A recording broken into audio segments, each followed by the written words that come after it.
তো নবীর সাথে থাইকা সাহাবায়ে কেরাম ইলম শিখছে, কিছু না কিছু শিখছে, শিখলে তার দাম বেড়ে যায়।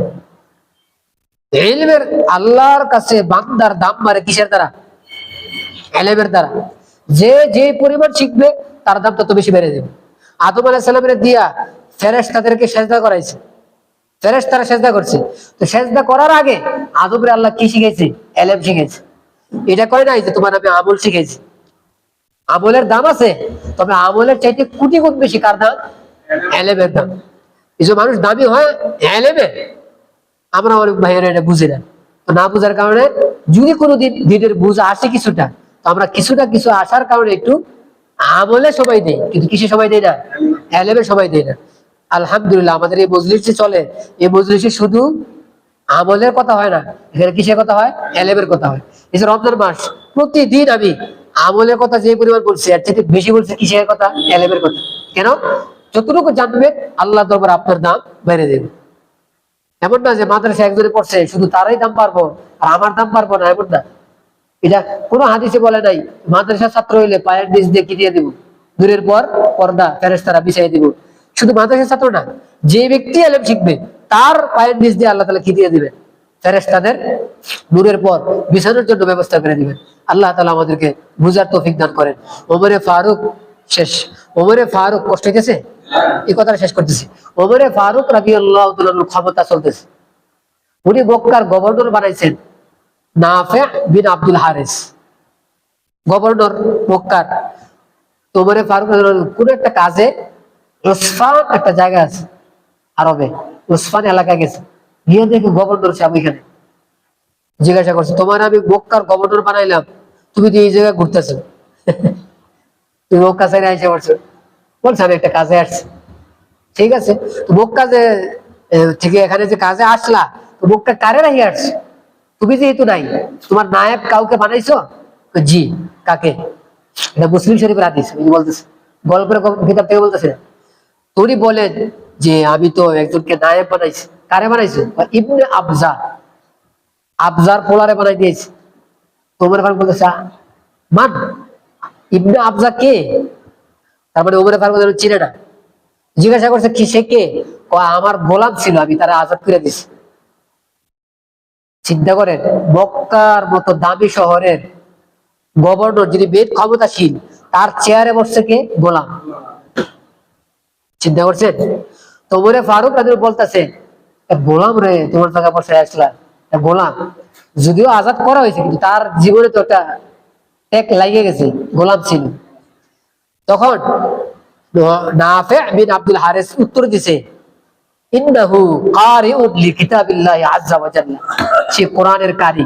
সুবহানাল্লাহ, যে গুণ বয়ান করতেছে, গুণ, সে কোরআনের কারি। আমগো বর্তমান কারি আর আগের কারি কিন্তু এক না, আমার এক গুণকের না। আমগো দেশে কারি বাড়ি সকালবেলা বক্তব্য করায়, এটাও খারাপ না, ভালো, ভালো একটা আমল। কিন্তু এই কারি হওয়ার জন্য বড় আলেম হওয়া জরুরি না। কিন্তু নবীর জমানায় যারা কারি হইতো এরা কোরআনের আলেম হইতো। সুবহানাল্লাহ, শুধু আলফাজ শব্দ পড়তে পারতেন না, এরা কোরআন বুঝতো। তো বলতেছে ইন্নাহু কারিউন লিকিতাবিল্লাহি আযজা ওয়া জাল্লা, সে কোরআনের কারি। ওয়া হুয়া আলিমুন বিল ফারায়েজ, যে ফারায়েজের যে জ্ঞান আছে, এই জ্ঞান সম্পর্কে অনেক বড় জ্ঞানী, ফারায়েজ সম্পর্কে সে জানে। সুবহানাল্লাহ। তখন ওমরে ফারুক শুনে বলতেছে তাইলে ঠিক আছে। সে যে চেয়ারে বসছে তার কিসের কারণে? ইলমের কারণে। ইলমে মানুষে কোথায় পৌঁছে দেয়, খেয়াল করছেন নি? এটা গোলাম রে মক্কার মতো এলাকার সবচেয়ে বড় ক্ষমতাশীল তার চেয়ারে বসাই দিছে, কিসের কারণে? ইলমের কারণে। ভাই আজকে আমরা কারে কিভাবে দাম দেই না দেই না আমাদের হিসাব, হাশরের ময়দানে আল্লাহ সবচেয়ে বেশি দাম দিবেন কিসের ভিত্তিতে? ইলমের ভিত্তিতে। যদি আমার আপনার জানার পরিধি বাইরে যায়, কিছু ইলম শিখা বেলায়, তো কিয়ামতের ময়দানে আমার আপনার অন্য 10 জনের চাইতে আমার আপনার দাম বাইরে দেবো বেশি। কিসের উসিলায়? ইলমের উসিলায়। কেন জানেন? কারণ ইলম খাস আল্লাহর সিফাত। সুবহানাল্লাহ। আল্লাহর গুণ যদি হয় ইলম, তো এই ইলমের সাথে যারা টাচ লাগবো তার দাম কেমন বাড়বো? বেড়ে দেবো না? আপনারা দেখছেন রমজান মাস অনেক দামি না? কেন? এই মাসে সবে কদর আছে, আর সবে কদরটা অনেক দামি। কেন? এই রাত্রিতে কোরআন নাযিল হয়েছে। কোরআন নাযিল হয়েছে যে রাত্রিতে, রাত্র হয়ে গেছে সেরা, আর যে রাত্রটা যে মাসে ঢুকছে, মাস হয়ে গেছে সেরা। হ্যাঁ, একটার সাথে একটা টাচ লাগে, সেরা হয়ে যায়। তাহলে কোরআনের সাথে যে টাচ লাগবো, এ সেরা হইব না? এলেম যে অর্জন করবে, এলেম কিসের নাম? কোরআন থেকে বাইর হয়, হাদিস কোরআন থেকে বের হয়, এলেম কোরআন থেকে আসছে, আর কোরআনটা আল্লাহর কালাম।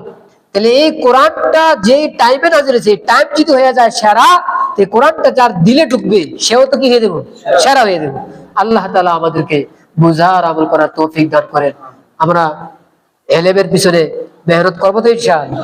আল্লাহ আমাদের, এবং রমজান মাস যেহেতু আমরা গেছে, রমজান মাসের উসিলায় আমার আপনার নিজেকে কোথায় পৌঁছানো দরকার? যে ব্যক্তির গোনা নাই, গোনা চাইরা নেকের দিক থেকে আগায় গেছে, আর গোনা না থাকার কারণে আমলনামা হালকা হয়ে গেছে, এই কারণে শাওয়ালকে শাওয়াল বলে। তাহলে নিজেদেরকে আমরা যেন ওই জায়গা বাকি রাখি। রমজান চলে গেছে, এই জন্য আমি গুনায় লিপ্ত হয়ে গেলাম। রমজান মাসে ভয় পাইছি গুনাহ করতে, এই মাসে আমি ভয় পাই না।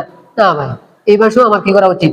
ভয় করা উচিত। আমি যে আয়াত পড়ছি, আয়াতের অর্থ হইলো ওয়া ইযা সাআলাকা ইবাদি আননি ফাইন্নী করিব। এক ব্যাখ্যা বলতেছি, এক ব্যাখ্যা হইলো, বাস্তবে যারা আল্লাহর বান্দা, এরা মনে মনে ভাববে, আল্লাহ রমজান মাস এত দামি, দিনে দোয়া করলে কবুল, রাতে দোয়া করলে কবুল, সাহারির সময় দোয়া করলে কবুল, ইফতারের সময় দোয়া করলে কবুল। আচ্ছা, ওইটা তো দামি সময়, এই জন্য কবুল হয়ে গেছে। এখন তো রমজান মাস চলে গেছে, এখন আর আগের মতো কি আর কবুল হবে? কারো কারো দিলে আসতে পারে কিনা? আসতে পারে। তো আল্লাহ তাআলা এই আয়াতে বলেন, এই আয়াত কিন্তু রমজানের আয়াত, রমজানের পরে ঈদের আয়াতের একটা অংশ আছে ঈদ সম্পর্কে। ওয়ালি তুকাব্বিরুল্লাহ আলা মা হাদাকুম ওয়া লাআল্লাকুম তাশকুরুন। এই আয়াতে ঈদের কথা বলা হয়েছে।